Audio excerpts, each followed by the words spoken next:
Hello once again, race fans. You're listening to the NASCAR show here on The Grueling Truth. I'm your host, Alex Gray, along here with my co-host, Steve Risley. We're going to talk about the longest race of the NASCAR season, how that went down, the Coca-Cola 600, as well as Indianapolis 500. Lots of things to discuss. Great race. Steve, what do we have to talk about? The long nap I had between the first segment and the last segment. It's a long race. It's, I guess I probably, and I know we're going to talk about this in the body of our discussion today, whether it's too long or not. We'll have that discussion. But I think the problem that I have with the length is, the one issue is just, it's kind of a boring track, I think. I don't really think, it's that mile-and-a-half track again. It's a little more banked than, say, a Kansas City or Chicago, so it's not quite a parade track. But, maybe if it was Daytona or Talladega for 600 miles, that might be more fun because that means the big one can happen on any lap. But I don't know. No, we'll talk about it. It was a good race. It had a surprise ending. I liked it. It's had a lot of cars up front for a lot of various reasons, a lot of changes going on. And I think it really tests the driver's skills because of some factors involved in the race that you don't get on a daily basis. But it was a great cap to a great day of auto racing. It's probably the premier day of auto racing in the world because you open up with Monaco, the Monaco Grand Prix at 5 o'clock in the morning out here, so you got to wake up for that. And then you go right into Indianapolis. And, the Indy 500's always fun to watch.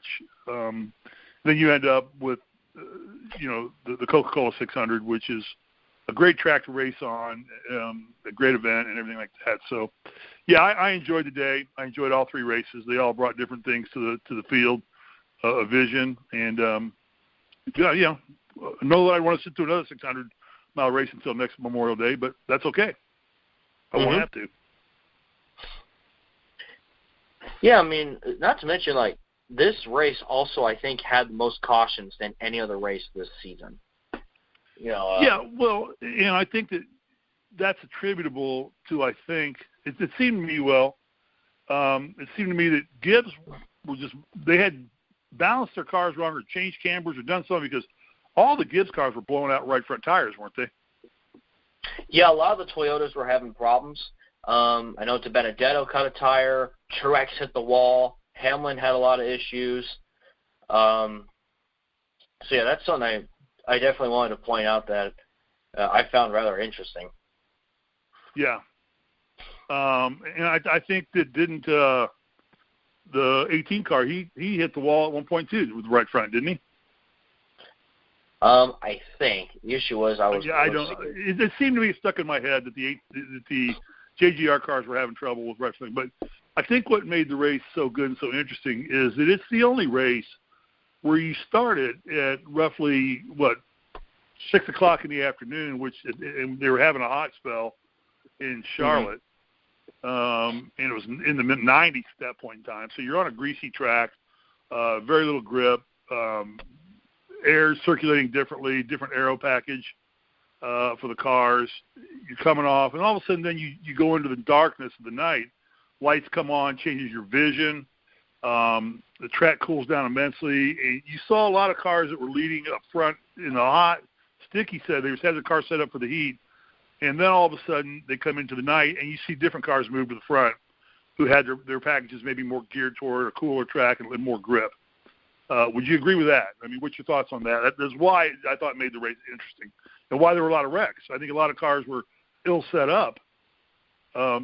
And it's hard to set a car up for that race because you are racing in virtually two different climates.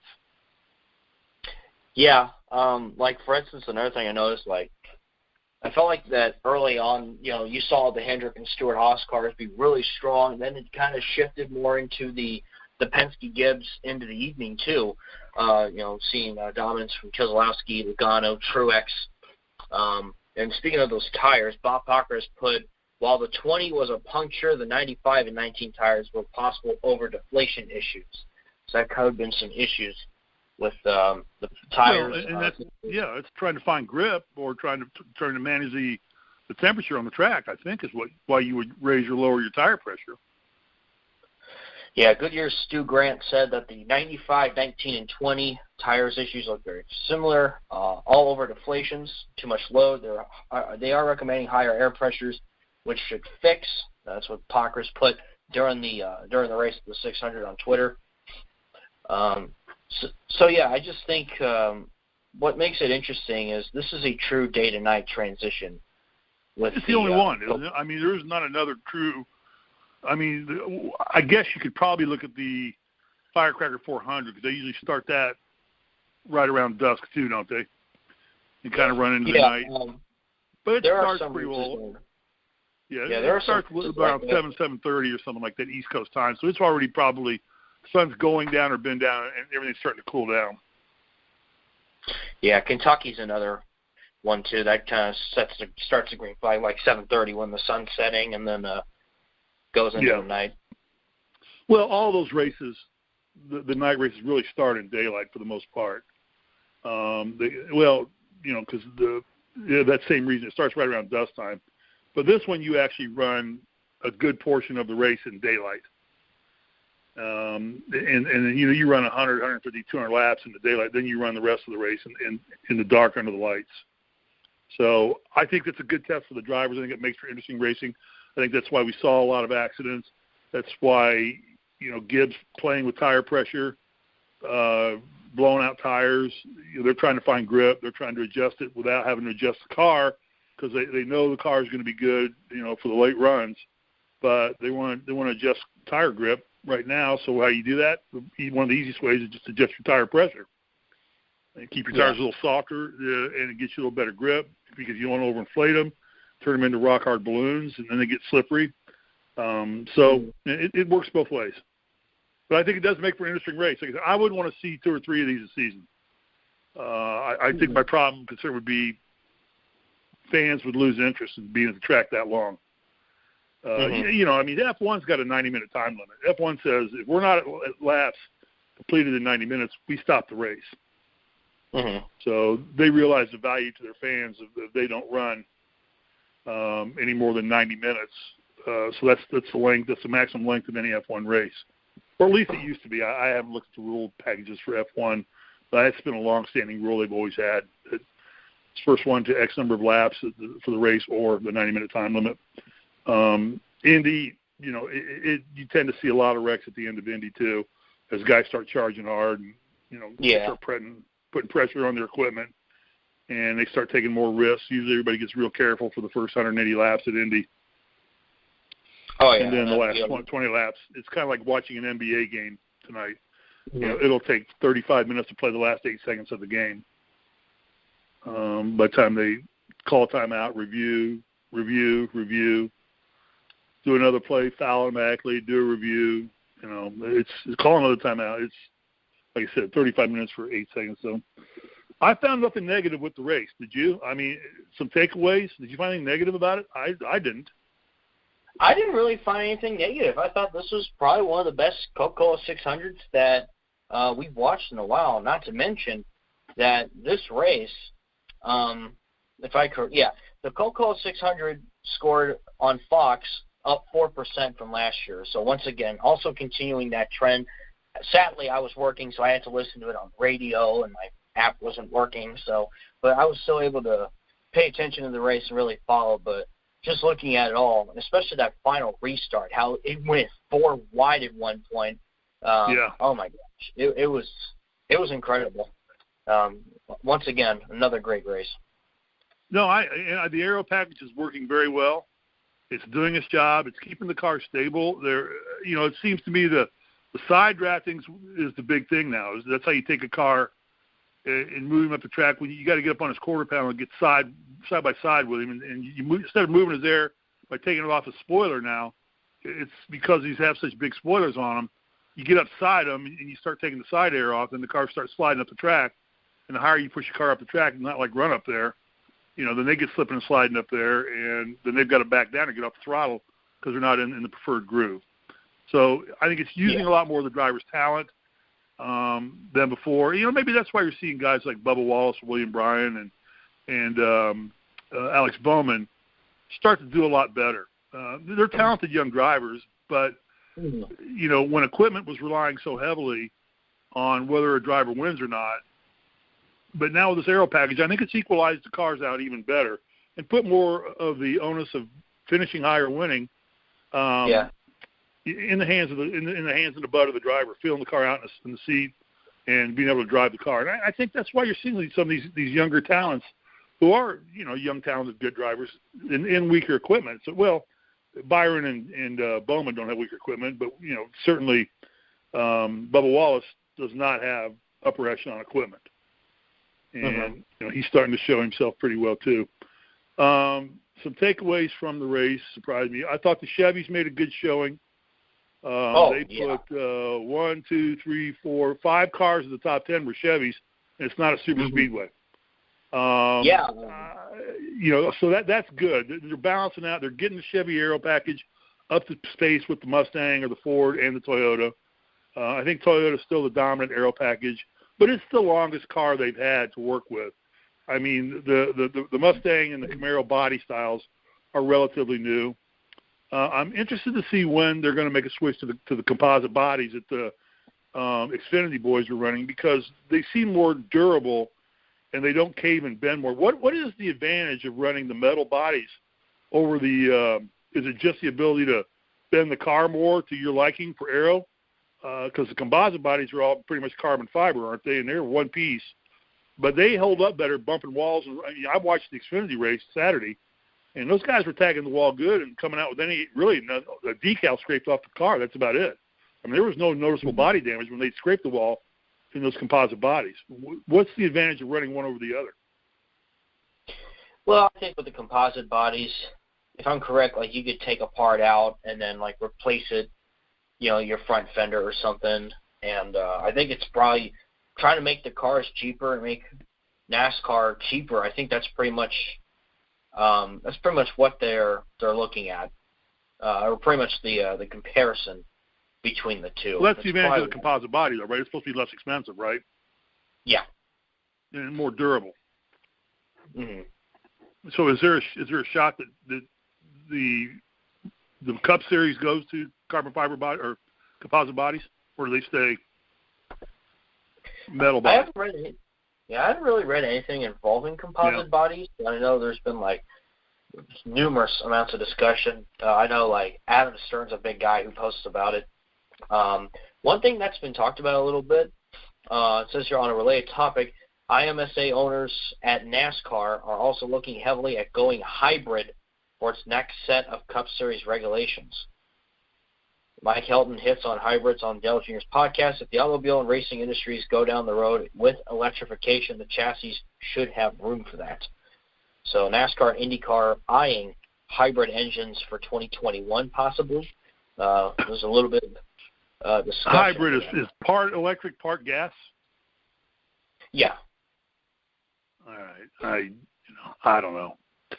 I'd have to see that one to buy into that concept.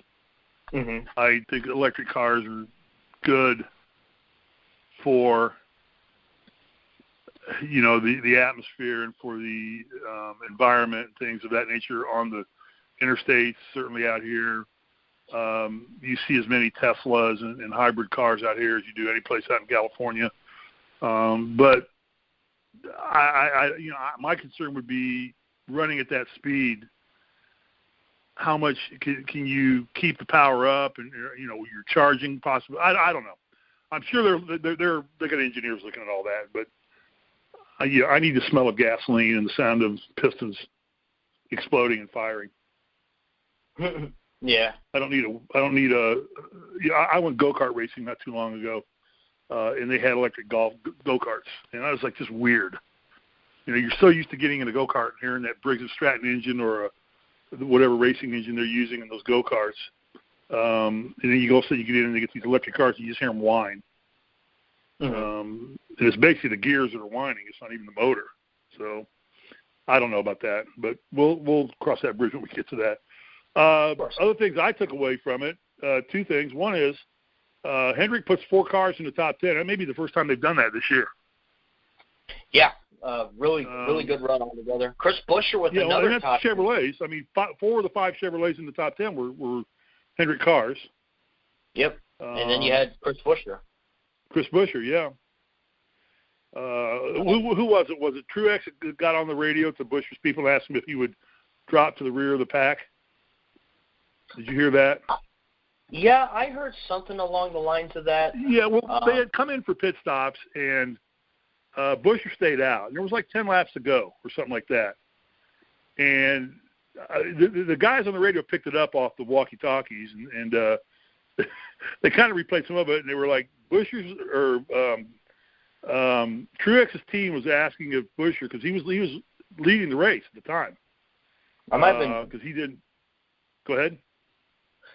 Let's see. I know in that final restart, David Ragan had the lead in the 38. Was it Ragan? Well, maybe it was Ragan then, 38, 37. Maybe I'm getting them mixed.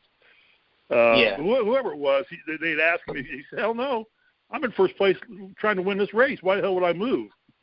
Why would I get out of the way for you? You know, hell, I'm in first place right now. What are you telling me you want me to move out?"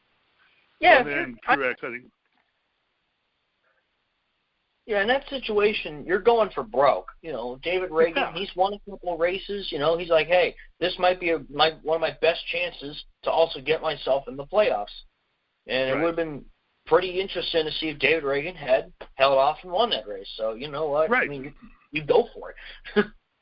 Yeah. No, yeah, there's no doubt. Yeah, I thought that was even a silly question to even ask. I mean, if he's 2 laps down and he stayed out there but then they move those cars around anyway. They give him a free pass around to the back of the pack, get him out of the way for the last, sprints to the race. So, I think the fact that Hendrick, Jimmie Johnson finally had a good run. He was really running in the top 5 to 7 to 8 all day long. Unfortunately, Alex Bowman didn't extend his streak of second-place finishes, but he still had another top 10. He's doing extremely well. Yeah. Byron had a good showing, and then Elliott was really, he led, 43 laps in the race and was, in contention pretty much the whole second half of the race. So it's a good showing for the Chevys, finally. The one that still is interesting to me is, and we talked about this off the air before we got on, was still no wins by Stewart-Haas. What do you make of that? I mean, Harvick finishes 10th, Almirola 11th. Let me see, where did everybody else finish in that team?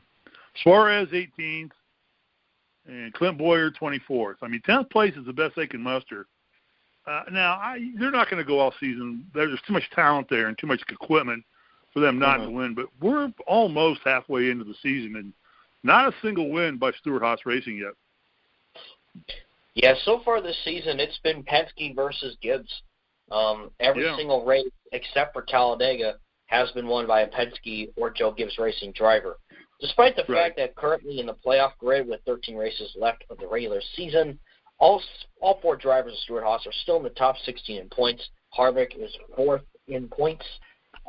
Let's see, followed by that, let me see here. Boyer's 11th, Almirola 12th, Suárez 13th. I still think at some point, if you remember, go back to 2017, there was a good chunk of the season, where this was a similar situation for Joe Gibbs Racing and Toyota, or mainly, Joe Gibbs Racing. They had not won races yet, and then, Denny Hamlin got the win at New Hampshire, I think it was, and they started picking it up after that. So I think once Harvick or any of these 4 drivers, to me, can win a race this year. Even Suárez, he's had an incredible season, best season of his career so far. I really think that I said this with Chevrolet and Hendrick. It takes a win to get things rolling. And since Chase Elliott's win at Talladega, comparing with Stewart-Haas to Hendrick, Hendrick's performed a lot better. The Chevys have been performing a lot better. And I think once a Stewart-Haas driver hops into victory lane, I think we can see that too.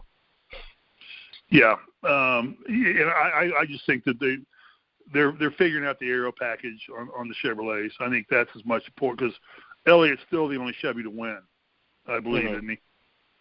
Yeah. He's the only Chevy to win. So, but they're more competitive now. In the early part of the season, other than the restrictor plate races or the spacer races, they weren't competitive really at all.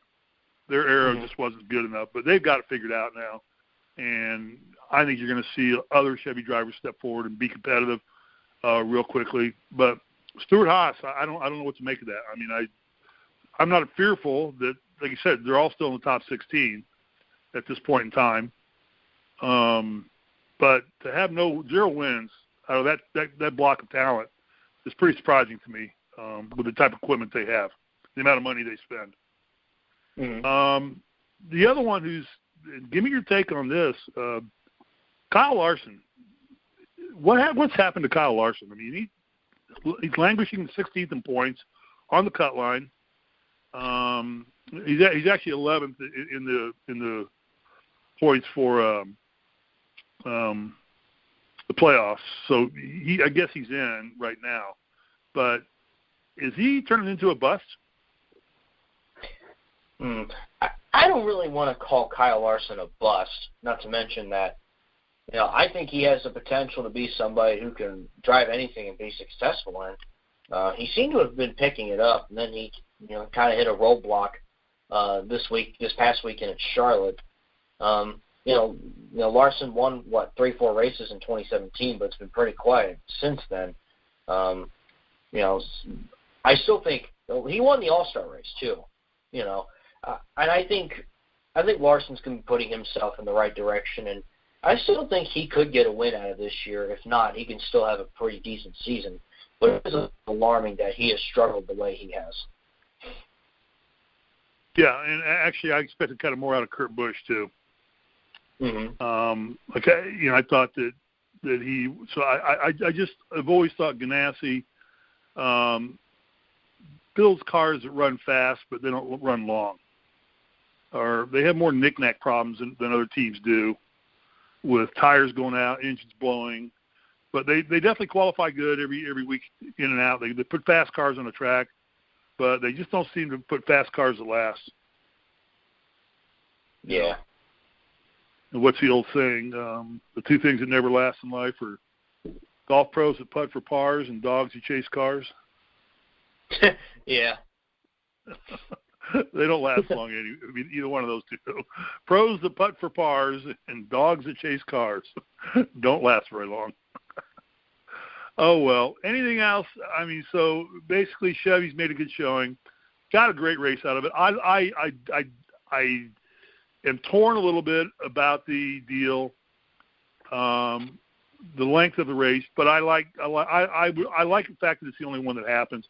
It gives it a branding because it's the longest closed circuit oval race in the world. They only do it once a year.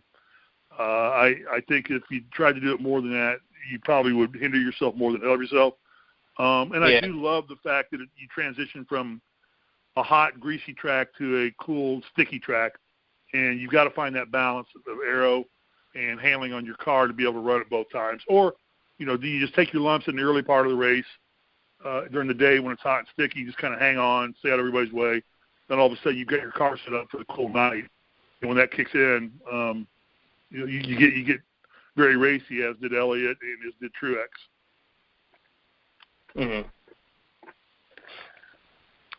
All right, so what else you got on Charlotte? Anything before we move on? I think that's about it for Charlotte. All right, so from there we go from one fast track to another one. They head out to the Pocono Mountains for the first of. Now, is this the doubleheader? That is next year. That is next year. Okay, that doesn't happen until next year.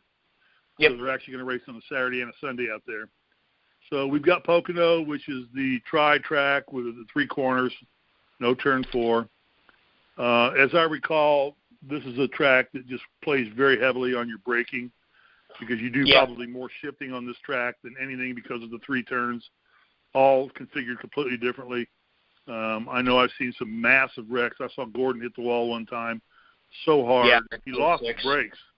He lost his brakes and just basically hit that short shoot turn or the turn 3 and 4, whichever it was, almost head on at full speed. I mean, he had no brakes. And he got out of that car, and I have no idea how he got out of that I remember that as a kid. I actually scared the heck out of me and my dad when we watched that. It scared me at that time. Gordon was my favorite driver, and it's holy cow, he's dead. There's no way he can live from that. And thanks to the safety of those cars, he walked away. But Pocono favors who? Who we look for at Pocono? I mean, can we look for a SHR car to kind of eke one out here? I think it's possible for an SHR car. One of my dark horses right now is Daniel Suárez. I know you're high on him. Yeah, slowly but surely he's going to be picking it up here. I'd say Kevin Harvick, but again, I've been saying it the last few weeks. Watch out for Keselowski. He's generally pretty good there. Truex could definitely win here. He's very good at Pocono. Probably a couple of favorites going in. On the Chevy side of things, probably Chase Elliott. I would also throw in Bowman's name in there because, again, he's been catching fire, putting in a lot of good finishes. And I guess maybe if you want to throw in another dark horse, Chris Buescher. Again, a couple dark top tens may sound a little silly, but he did get that one win in 2016 when they Pocono, called it wasn't it? weather. Yeah, he called it for weather. But win's a win. So yeah, pretty much. You got him in the playoffs. Yeah, got him in the playoffs, and he faced the same conditions every other driver did. And a lot of times, winning these things is being in the right place at the right time. So I don't begrudge anybody that is. That's why you always want to get up front and lead a race whenever you can, because you never know when weather's going to hit or something's going to happen. Yeah, exactly. Exactly. So always be in a position that you control your own destiny, and that's a day where Buescher did that better than anybody. And good for him. I don't see that as a fluke win at all. All the drivers you mentioned, I like you had picked I keep picking Harvick, saying this guy's got to win eventually. He will. But I agree with you. I think that the Penske boys run real well. Logano and Keselowski both do very well at Pocono. They both have had a lot of success here. The Chevys are back on. What do you think about Jimmie Johnson? I mean, he's gotten racy all of a sudden again. Yeah, I'd say Johnson could be somebody to look out for as well. I could see him providing a good finish again at Pocono if he can follow up what he did at Texas earlier this season and then the 600 here this past weekend. Johnson can certainly put up a good result and perhaps finally chase another win. It's been now officially 2 seasons since he last won, so there has to be some sort of sense of urgency. Yeah, and maybe he's finally dialing in a little bit with his new crew chief. It's one thing, even if you divorce, you still are reliant on the personality and tactics of your mate or whatever. I mean, I've been married 35 years, and I know what my wife's going to do as well as she knows what she's going to do just by being around her so long. So having to learn a new crew chief and things, I'm sure was a little bit of that. But his car all of a sudden is looking more racing, and that's probably attributable to the dialing in of the Chevys a lot. And Jimmy's still a good driver. And I think he's starting to get hungry for a win. He doesn't want to go another season without a win. Yeah.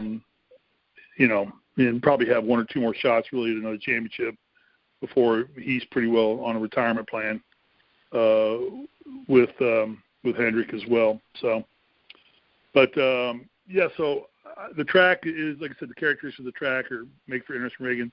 Ragan. I know I've heard drivers tearing up shifters like crazy, breaking shifters, because they shift gears more on this track than any other track they race on.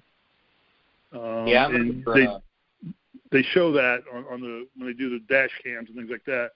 These guys are constantly keeping one hand on the gear shifter because they're constantly going between third and fourth or fourth and fifth, and it seems to me they run a lot in third gear on this track, which is at a higher RPM. But they've got to be able to move the car quickly from one speed to the next to get around those turns and stay out of trouble. And braking takes a big hit.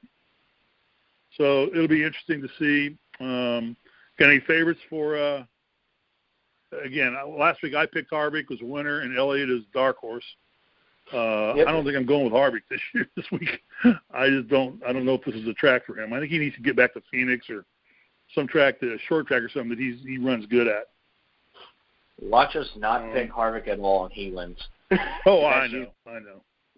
But it's gonna. But then maybe that's the way to get him to win is for us not to beg him. So, yeah. I don't know. We'll make our picks at the end here. Anything else going into Pocono we need to talk about? I mean, I think we pretty well covered that. Let's see. In terms of other news I've been hearing, Richard Petty Motorsports is having a press conference tomorrow. Who knows what it is? It could be something revolving like a Darlington throwback or a sponsorship announcement. We'll have to wait and see there.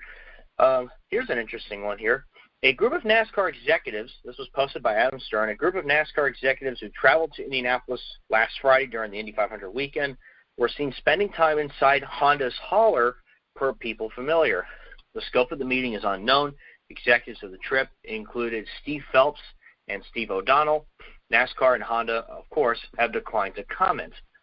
So perhaps NASCAR is in talks with bringing Honda into the sport. Well, there's been the scuttlebutt tying right into that with Andretti Motorsports, Andretti Autosports bringing a Honda team to NASCAR. Yeah, apparently there was a rumor last week, or really going into the All-Star race, where apparently, and of course it was claimed false about an hour later, that Mike Wallace posted this on Facebook. He said that apparently Richard Petty and Andretti were going to partner up as a team and run Hondas in NASCAR. Now, of course, that rumor was deemed false, but I guess you never know. Maybe perhaps it could be a reality. You never know. Of course, Andretti has also been like in a lot of NASCAR rumors over the past several years, and I'd like to see Andretti Autosport actually come into NASCAR because it's a big name in NASCAR. Andretti has a big name anywhere. Andretti anywhere is a big name, but yeah, NASCAR would be, and certainly Honda would come in. Would want to come in with a big name. They would want to come in just with a Petty Motorsports. I don't think Petty carries that kind of clout anymore. That's a big enough name. He's not had virtually any success really in the last 5 or 10 years to speak of. Was Almirola the last guy that got into the playoffs for his team? Didn't he have a win for Petty at one point and got in? Yeah, 2014, the Coke 0400. That's about it, Yeah, that's about it. And so I would think if they could get Andretti, and Andretti's got the money, he's got the funding. He ran 5 cars at Indy. And he was part of, he works with Herta's team too, doesn't he? I think he works with Brian Herta too. They kind of joint venture out a car between Herta and Andretti Autosports, I believe. Is with Cole Herta drives that car. But yeah, seeing those guys in there, I did hear that rumor too. Tying it back, it makes more sense then about Andretti coming involved because Andretti's a big Honda guy. They run the Honda engines, so there's your name, your brand name. Bring Honda in the right way. I think NASCAR would want that. They would want Honda brought in under a big banner, and Andretti Autosports would be probably as big a banner that's out there right now in racing that isn't already involved in NASCAR. Yeah, I can't think of anybody. That's bigger than Andretti that's not already involved. Penske is, JGR is. I don't know. Yeah, the F1 boys have no interest. I mean, Fernando Alonso failing to qualify for the Indy doesn't do them any good anyway. In a McLaren, I mean. Yeah, McLaren interesting story. That was bad for them. But F1 likes to think they're the better racers than the IndyCar guys anyway. So, but yeah, interesting. All right, so we'll wrap up on Pocono. It races this Sunday, I believe, isn't it? During the afternoon. So again, it's a treacherous track to run. It requires a lot of work for the drivers. Weather is still an issue out there, so you're probably going to get green tracks. It's been raining cats and dogs on the East Coast pretty much for the last 2 weeks, so we'll see what happens there. And we'll make our picks here before the show's over and who we think's going to win. You want to talk Indy a little bit? The grand spectacle, the granddaddy of all races. Did you get to watch Indy? Yes, I did, because I didn't have to go to work. Thoughts? Overall, that was a pretty good race. I found it very interesting that there were quite a few pit road mishaps. I felt bad for, so you just mentioned McLaren. I felt bad for Juncos Racing and Kyle Kaiser that they ended up wrecking out, especially that, This was one of the smallest teams in the NTT IndyCar Series that bumped a global corporation in McLaren, which is just what a story that's going to be talked about for many years. Right. So still, shout out to those guys. Good race overall. I thought at the end, Pagenaud and Rossi put on a heck of a show. I mean, they were just changing position lap after lap, and I was sitting there going, oh, my God, who's going to win this race? But a terrific racing by Simon Pagenaud, who won the Indy 500. French native driver driving for Team Penske. Roger Penske gets to add another Indy 500 trophy to his resume. As you That's the 18th. What's that? That was his 18th Indy 500 win as an owner. Yeah, that's really incredible. That he's won 18 of those with a lot of big names. And he's done it all really. I think Mark Donohue in '72, wasn't that his first win or first car? Didn't Donohue drive the '66 Sunoco Special for him? I believe in '72. Let me check. Mark Donohue. All right. I think he won the '72 because Al Unser won '70 and '71 in the Johnny Lightning car. '69 was Andretti. '68 was Bobby Unser. '67 was Foyt. '73 was John Cox. '74, I think, was, if I'm not mistaken, '74 might have been Rutherford's first win. Yeah. And then from there, it gets kind of foggy as guys start winning. Yeah, Mark Donohue in '72. Yep.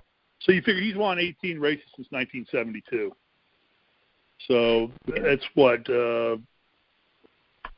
72 to 2019 is how many? It's 47 years of racing. Yeah, I think so. Rick Mears. So basically, he's won almost half the races. Yeah, Mears came back and won. I think, let's see, John Cock never drove for him. Rutherford never drove for him. I don't know that he won again with Donohue until Mears. Did he? I don't know. I think so, because I'm looking here on the page here. Let's see here. Looks like Danny Sullivan in '85. Let's see here. Indy, what's it? Al Unser. Sullivan ran for Penske? What's that? Sullivan ran for Penske? Yeah, that's what it says here. Okay. Yeah, Rick Mears again. I see Al Unser pop up. Trying to find Indy some more here. Unser drove for him the later day. Al drove for him the later days, yeah. Emerson Fittipaldi, '93. Yeah, that's when he started winning everything with Fittipaldi and then Unser, Mears, and then Fittipaldi, and there was another guy too that came over from the Al Jr. ran for him. So, but he started, but he went a long way. But 18, he's won almost half the races in the last 47 years. So definitely a dominant car, definitely a team there.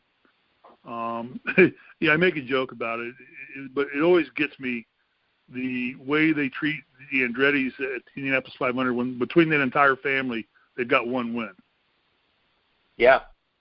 Really, if you think about it, I mean, this was the 50th anniversary of the '69 win, and it was Mario Andretti month out there, and other than one win in 1969.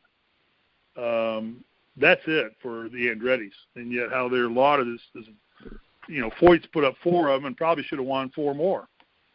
I think he finished second like 4 other times, or was leading with a few laps to go, and the car broke. I mean, he said he won in '77. He said he should have won in '75 and '76. He had better cars and was in better position. But parts broke, or he ran out of gas and won, and then he had a part break in his car, and the second year engine get crapped out on him the last few laps, and then he doesn't. Then he comes back and wins it in '77 with the Gilmore Coyote. So Indy, I thought, Indy to me is this: it's the pageantry of the start of the race is always fun. Now I lived it. I've been to the track since I was a junior high school going. I'm not sure I saw a race for the first 10 races, I saw the snake pit, but I don't know how much of the race I saw, if any. Learned a lot of things in the snake pit. The snake pit in the 1970s and early 80s was not the snake pit of today. There were no glamping opportunities at that point in time. If you wanted to sleep comfortably in the infield, you found a mud hole and laid in it. And there were plenty of those. But the pageantry, the start of the race is always fun. The pre-race of the Indy 500 is probably some of the best pre-race there is. And then the start of the race, the first 10 laps of the race, everybody's just flying. You know, getting everybody through turn one is just an amazing feat. That you've got 33 cars cracking at over 200 miles an hour, all trying. You know, it's not as wide a track as you think it is at Indy. I mean, it gets narrow, especially when you're trying to get one groove, and you got everybody buffeted around. You're in some of the most turbulence there is, as all 33 cars are bunched up. So it's exciting. Then the race kind of spreads out and settles in, and then you got to go find a big turkey drumstick somewhere. So you just walk around, hit the souvenir stand, buy yourself a Andretti T-shirt, and then you get back to the last 20, 25 laps. Everything in between is kind of static. The pits are more fun to watch in the middle of the race because that seems where most of the action occurs, in the middle parts of the race.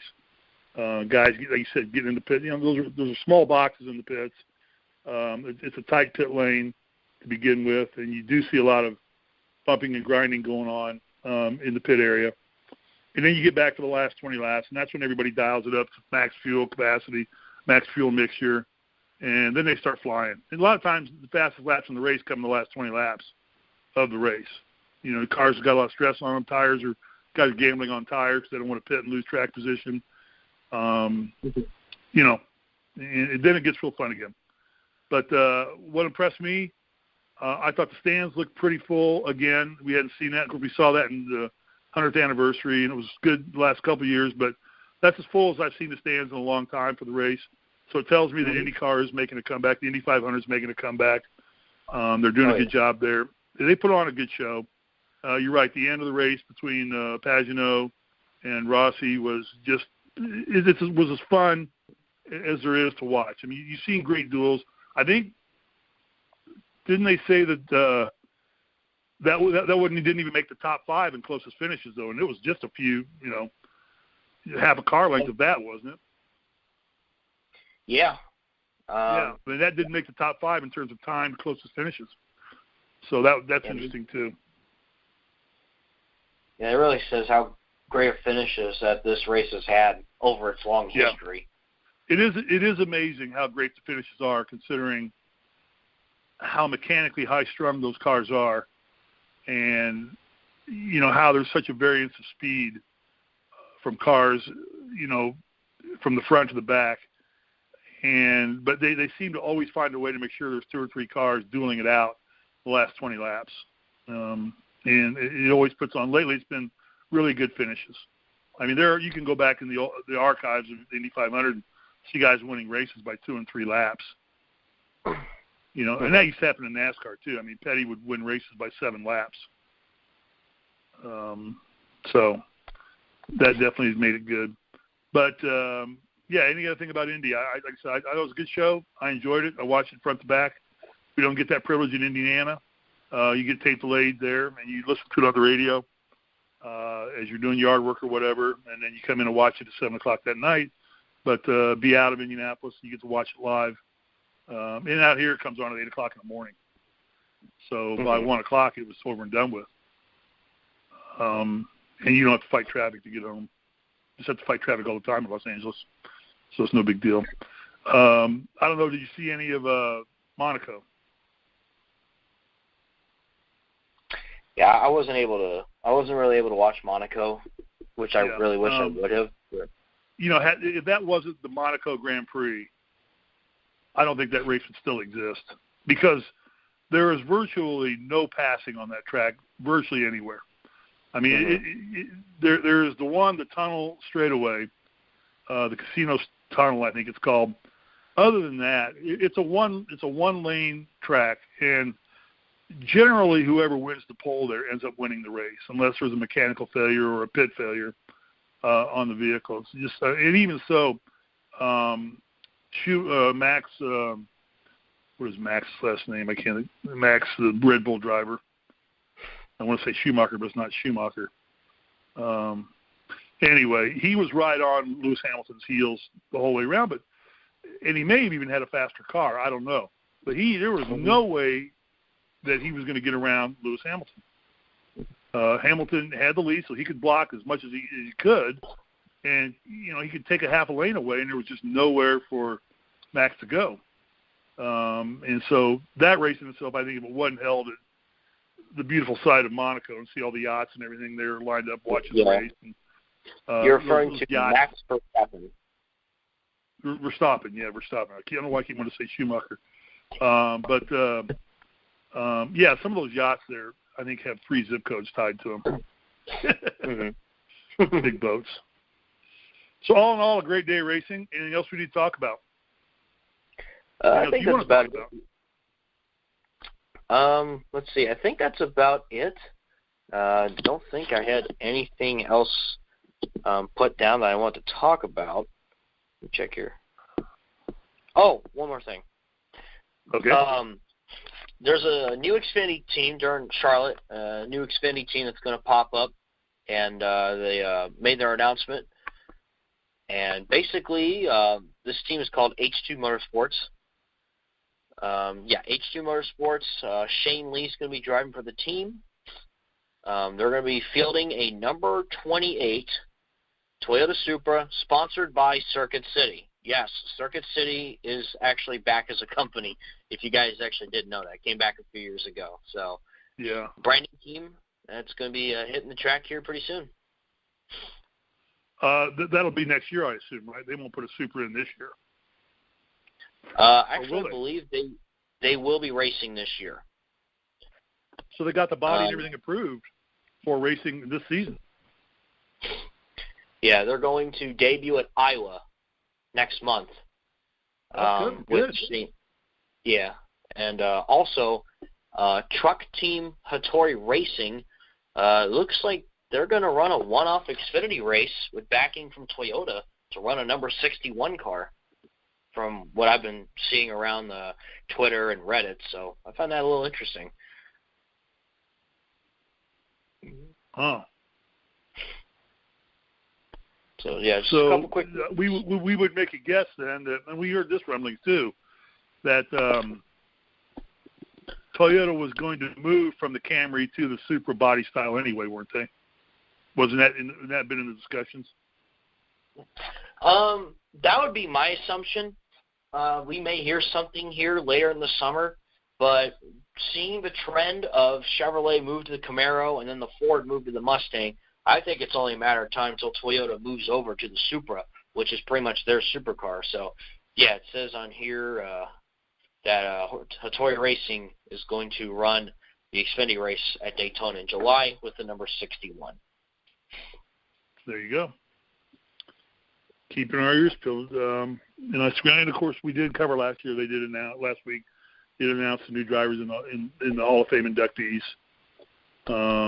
So they'll be. And that come right around Daytona time when they do the induction ceremony itself. That comes just right before Daytona. Mm-hmm. Yeah, so that's coming up. Other than that, who you got for Pocono? I'll go first if you want me to. I got Joey Logano. I got Joey Logano winning, and Elliott is my dark horse. Okay. I think the Penske cars are strong here. I think Logano's due for a win. So I'm going with Logano, and I think that SHR is going to wait another week to win one. And I'm going to stay with Chase Elliott as a dark horse just because he's running in the top 5 virtually every race now. He just needs a break. Yeah. He's always got one car out there just a mile an hour faster than him. But Chevy keeps dialing it in. And I think he's going to bust some floodgates open. Elliott is here pretty soon and win a bunch of races in a package. But I got Logano winning this week at Pocono. All right. Excuse me. All right. So. Sorry to bore you. Nah, man. Just a little tired. Anyway, for my pick, this guy also runs well at Pocono. And we know how much this guy loves to win. Going to pick Kyle Busch. which may seem like an unpopular pick, but he's good there. My dark horse is Ryan Blaney. He got his first career win there for the Woodburrs 2 years ago. He's the one Penske driver who hasn't won yet this season, and I'm pretty sure he's itching for a win. So I would say watch out for Ryan Blaney. He could be a dark horse this weekend. Yeah, that's a great dark horse pick. I don't know what's keeping Blaney from winning more. It's kind of like Larson, as far as I'm concerned. Those are two drivers that I think are underachieving. They're both in good equipment, and they're not winning as where I would expect those two. I would expect, the way things started off, I would expect Larson to have more wins than Elliott right now. And I don't think he does he? Oh, no. Larson have 4 or 5 wins under his belt? I don't think he does. No, Larson has about 5 or 6, I think. Well, he's right there then, but he's racing a year longer than I think Elliott has. But then Blaney, I think, has got as good equipment as anybody, and he's as good a driver. He is. Find disaster every time it happens, or it seems to find him. He gets caught up in so much stuff. Yeah, his time of breaking out, I think, will come. He got the win at the Roval. No, I agree. Last year, I just hope Penske stays with him long enough. I think they will. Yeah, I think they will too. And certainly picking Kyle Busch you can never go wrong with Kyle Busch. The guy's capable of winning every race he runs. I just think Penske runs strong here. I was a toss-up between Keselowski and Logano. I just think Logano's a little less snake bit right now. Keselowski seems to run well, and then something happens. He gets caught up in a wreck or blows a tire or something goes wrong with his car. Right now, Logano's, staying out of trouble, running strong. And, I think a Penske car wins this week. I'm going to put Logano in the driver's seat of the winner and go with Elliott as a dark horse. So you got Rowdy and you got Blaney, and I've got Logano and Elliott. Sounds good. With that, I think we've talked long enough. We're hitting an hour mark. That's a good time to say goodbye. We don't want this to be our version of the World 600 or Coca-Cola 600. Our last few episodes have felt like that, and they've been a lot of fun. I mean, we got to get Michael back on and talk about something. Yeah, definitely, and try and pull in some other guests as well. Yeah. Why don't you see if you can get Kyle Busch? Hey, man, I'll definitely try that. Yeah, worst thing to say is no. Give him a call. Call that. See if we can get him on the radio. Yeah, I can shoot out some emails to some drivers and all that and see if I can get them on here. Yep. All right. Wrap it up and get us out of here. Okay. From Steve Risley and myself, Alex Gray, thank you so much for listening to this episode of the NASCAR Show here on The Grueling Truth, where legends speak. We'll see you next time.